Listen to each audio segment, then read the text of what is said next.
सभी को सादर नमस्ते। मैं गगन आर्य। देखिए, हमें परमात्मा की आवश्यकता क्या है, परमात्मा की जरूरत क्या है। बिना परमात्मा के भी तो हमारा जीवन चल ही रहा है। कोई परमात्मा को मानने या ना मानने, ठीक है ना, उससे हमारे जीवन पर क्या प्रभाव पड़ता है, ठीक है ना। बहुत से लोग परमात्मा को नहीं मानते, परमात्मा के अलावा और चीजों को मानते हैं। तो हमें परमात्मा की आवश्यकता क्यों है, क्या करना है परमात्मा का, ठीक है ना। हमें जो भोजन चाहिए, हमें जरूरतें चाहिए, वो तो हमें पैसे से प्राप्त होंगी, परमात्मा से तो प्राप्त नहीं होंगी। ये चीजें भी बहुत से लोग कहते हैं। और बहुत से लोग ऐसे हैं नास्तिक है, वो कहते हैं हम तो मानते ही नहीं है, कोई अस्तित्व ही नहीं है परमात्मा का। तो परमात्मा की आवश्यकता क्यों है, क्यों हमें परमात्मा की जरूरत है। उसके पीछे कारण है कि धार्मिकता, ठीक है ना। यदि हम किसी को धार्मिक बनाना चाहते हैं, किसी को अच्छा इंसान बनाना चाहते हैं, ताकि वह व्यक्ति निष्पक्ष होकर बात करे, सच बोले, ठीक है, किसी के साथ गलत ना करे, दया भाव उसमें रहे, ठीक है, किसी को धोखा ना दे। यदि हम किसी व्यक्ति में इस तरह के गुण प्रकट करना चाहते हैं, तो उसके लिए परमात्मा की आवश्यकता है, ठीक है।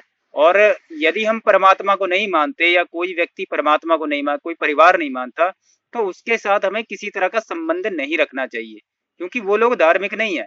उनके अंदर समस्या है, उनके अंदर ये सब तरह के खराब गुण होंगे। वो एक तरह से बेईमान भी होंगे, उनके अंदर छल कपट भी होगा, वो झूठ भी बोलने वाले होंगे, उनका आचरण भी गलत होगा, चरित्रहीनता भी होगी, सब तरह के गलत काम उनमें दिख जाएंगे, जो परमात्मा को नहीं मानता। आर्य समाज के अनुसार, आर्य समाज ही एक ऐसा संस्थान है, ऐसा समाज है, जो वेदों के अनुसार परमात्मा के विषय में बताता है।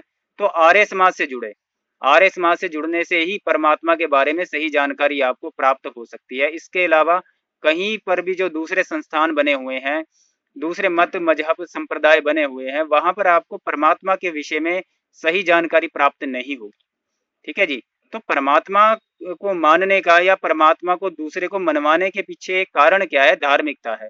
यदि लोग धार्मिक नहीं होंगे, तो वह सही तरीके से नहीं चलेंगे, दूसरों के साथ धोखा भी करेंगे, दूसरों को लूटेंगे, जिससे क्या होगा, समाज में अव्यवस्था बढ़ेगी, परिवार में अव्यवस्था बढ़ेगी, और परिवार भी टूटेंगे, समाज भी टूटेगा, और परिवार और समाज गुलाम बनेगा, ठीक है। तो बहुत गहरे कारण है, परमात्मा की आवश्यकता है धार्मिक बनाने के लिए। ओम नमस्ते।